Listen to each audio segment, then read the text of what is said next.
What's up, everybody? Welcome back to another profile here on UFSU University. My name's Tam, and today we're going to be going over my 5th place finish with Jacqui Briggs at the Atlanta PTC.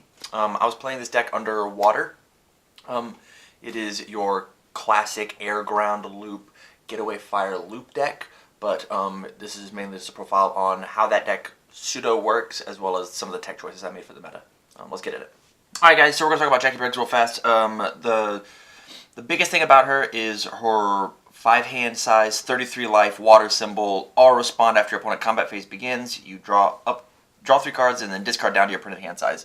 So the cool thing about this is you can build 3, 4, even 5 foundations and then respond and have cards to block with on your opponent's turn. So it lets her be a little bit greedier as a 5-hander, and it lets her cycle a card that she normally wouldn't get to cycle whenever it's your turn to review. The other ability is your non-throw tech attack. It gains powerful 6. You can discard a card from your hand in addition to momentum to pay for this attack's powerful ability. This is really good because of the main card that we're going to talk about, Airgun Smash, letting you draw 3 cards. This deck is a combo deck, and so the point of the deck is to see very specific pieces, and the fact that she can dig 3 on her opponent's turn in order to see those pieces is really, really good. Starting off with the attacks. The main card of the deck is Airground Smash. This card is insane.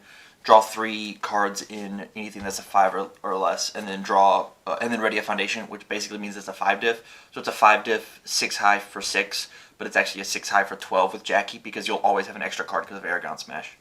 The card that we get to pick this card up with is Getaway Fire. It's our only non-tech card in the deck, but it combos with the tech, which is why we play it. And the way that the combo works is you play Airground Smash, you play Getaway Fire, you combo, Airground goes back to your hand, this thing removes, I play Airground again. So I've drawn 3, now 6 cards because I've played it for a second time. This card is also just 5 free damage because they never want to interact with it because it leaves.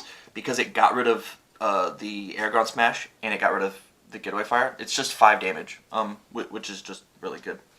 The only off-symbol card in the deck is Triple Tech Sphere. A lot of people will take and run this at 4 and 4. I was finding that the 2 check at a 4 of was stopping me too much, as well as the fact that this card is off-symboled on life. It being stuck in my card pool too often meant that I couldn't block. But it's also a tech, and so with Jacqui it's a 4 mid for 11. That is either adding the Airground Smash back to my hand, or copying an Airgun Smash itself to play another Tech Sphere to copy Getaway Fire. Like there's some neat combos you can do with the Tech Sphere, but like the main point is it's a 6th copy of Getaway Fire. Moving on to the non-essential attacks, because like this is how we just killed 90% of the people in Atlanta. But moving on to the other attacks, we had 3 single barrel. Honestly, this card was just to dig. It was also a 5 mid for 3 poke. There were plenty of times that I just didn't powerful it in order to get the extra momentum, because this card eventually said that it was 9 damage because it turned into powerful 3, or powerful 6, excuse me. I never met anybody with an off-symbol card for single barrel to be like absolutely disgusting, and throw in an off-symbol card so they can't block. But like 5 mid for 3, possibly more based on how Jacqui works, and being able to loop single barrels with Getaway Fire is very good because it's still tech. Moving on, double hand cannon. I did not play one on the board, and we'll get to my board eventually. This card is very good. Honestly, the ready for 2 speed is the best part about this card.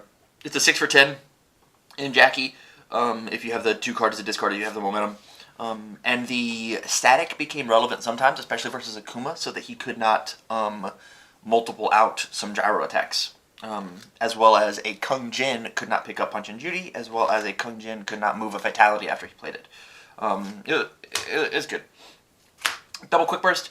I think this card's great. It's a really good opener. You can Quick Burst Getaway Fire into the Airgun Smash, and it's also a card that they don't want to do anything on, so you can like activate Bang and such.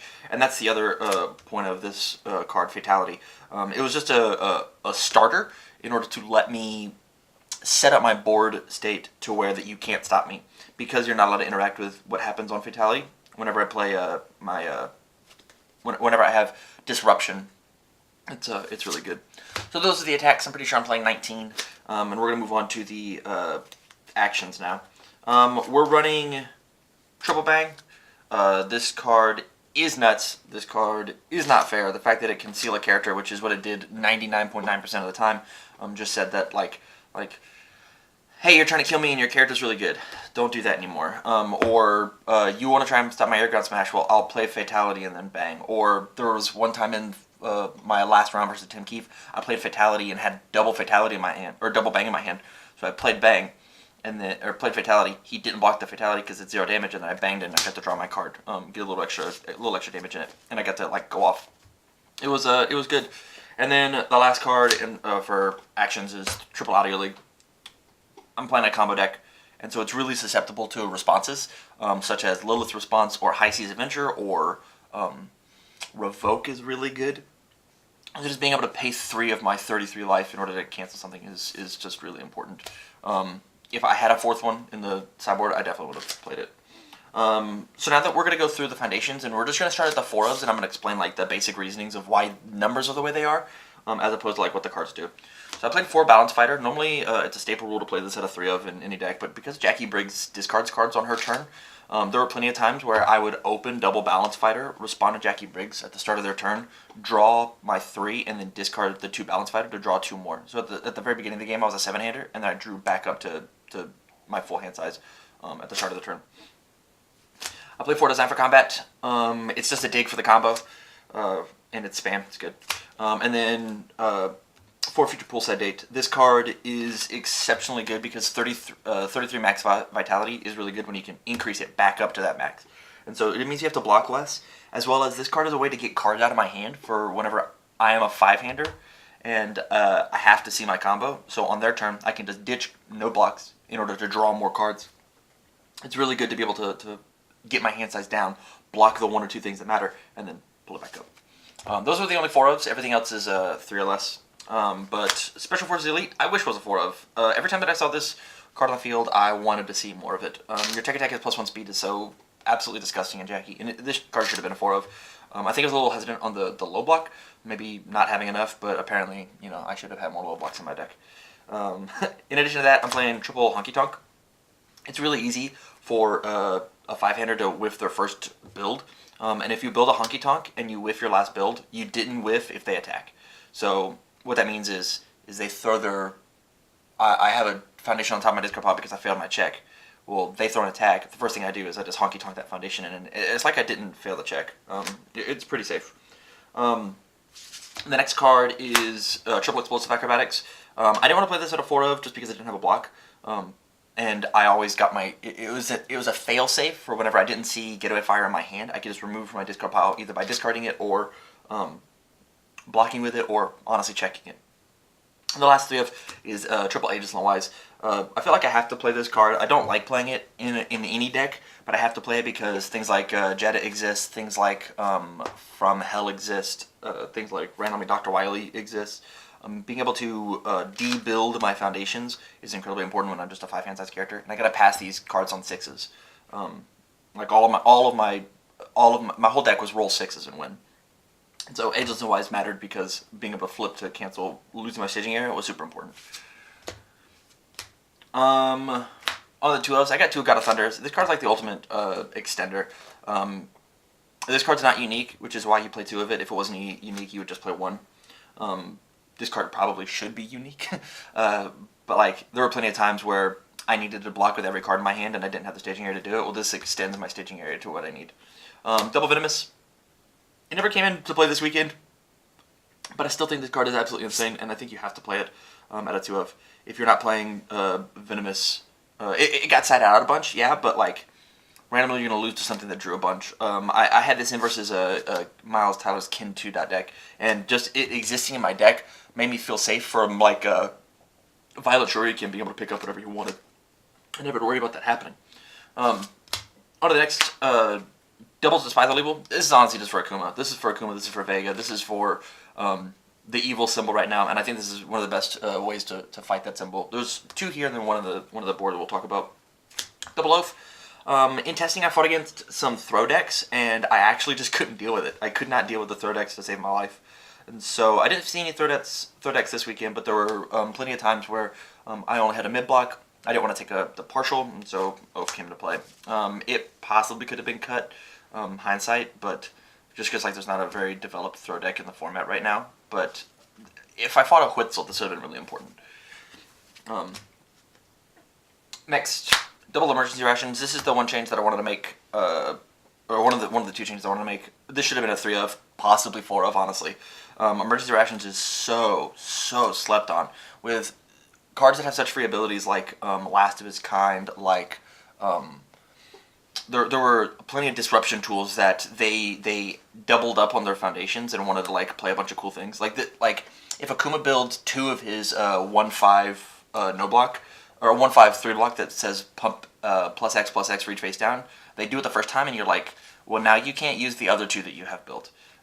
It's super good, and it should have been 3. There's one in the board. Onto the 1-ofs. 1 retreated. This is really good versus missile launcher and other random stuff, and the mirror, I guess. 1 Spaceland is really good versus like Kung Jin, which I happened to fight, but I never saw this card, but it didn't necessarily matter. And just other things that want to like Fey, snap your momentum, and just like try and kill you momentum based. Plus, like mill for the damage is really good, especially with things like Future Poolside Date. 1 High Sea Adventure. This card is very good versus just problem cards. There were a couple Raptors running around that I didn't have to fight, but this card would probably have been sided out there. But like this card stops missile launcher too. Celestial Being. I think this card has to be a 1 of, depending on the room of your deck. It stops Coffee Samba, asterisk. It stops Missile Launcher, asterisk. It stops Akuma, asterisk. Like there's just a couple times where or it stops stop, honestly, and that was a big one. I got one of my matches. I got stopped while I was Jacqui, and it was absolutely abysmal to try to push through, just because like I didn't get the draw, which means I wasn't allowed to like overextend and like play the game how I wanted to play the tempo wise. And then lastly, Olympic Boxer. I love this card. I think this card is super good. This card did nothing for me all weekend. If I had a time machine, I would take this card out and put in either another Celestial Being or probably that emergency rations that I talked about. This card is super good when you're fighting something like Jeddah, when you're fighting something like a normal Earth deck. But it's just, yeah. Oh, or something that goes into Deadlock. I think the Deadlock +2 speed is super good, because that's how you get to push around to their wall. Yeah, onto the board. So this is the sideboard that I wanted to play whenever it comes to just the local meta. Not necessarily Atlanta, but just like Street Fighter versus Darkstalkers having been the last set that come out. We'll start with actions. Double Prepare to Fight and 1 Bang. I want to play the 4th Bang. I think Prepare to Fight is good. I think I cited it in only once or twice versus like Kotal Khan. I cited him versus Ken, because I wanted to be able to like stuff a card in his card pool and end his combo. Or the way that I did that is I stuffed a card in his card pool so he couldn't block on my kill turn. This card's still super good. I'm not positive if there's any room in the main board with a combo deck, but like it's just a really good defensive piece, and if you're fighting against a throw deck, like you have to have it. 1 High Seas Adventure, 1 Emergency Rations, 1 Celestial, 1 Despise All Evil. So these are all in the deck already, so I'm not going to re-explain them, but it was just like, these are all tech pieces. We've got a low, mid, and a high block, and then just another thing to deal with Missile Launcher. Last card is Red Dragon Assassin. This card came in clutch versus Akuma. This card mixed with Honky Tonk Woman meant that they never got to play, what's that card? Admissions fees. Admission fees. I was going to say emergency rations, but that's not true. Admissions fees. They never got to play that card. I got to pull this card out, and then they never got to play that card again, which means that like they didn't just get to win more. I'm not sure I can find room in the main board, but size is fine. So yeah, guys, that was my Jacqui Briggs deck that I took to Atlanta. Big shout outs to everybody at the event. Big shout outs to all the people that I played. Big shout outs to UFS University for letting me borrow the cards. Thanks, James and Tyler, for being my sponsors. The deck was an absolute blast. I totally recommend you throwing it together and at least giving it a try. Being able to draw 3 on your turn and draw 3 on their turn as a 5-hander, it's super fun. And then play that same 6, like being able to play Air Guard Smash 10 times in a turn. It's nuts. It's so much fun. We're gonna be throwing out some more deck profiles on the channel based around the Atlanta PTC, yeah. So look out for those. With that, stay learning.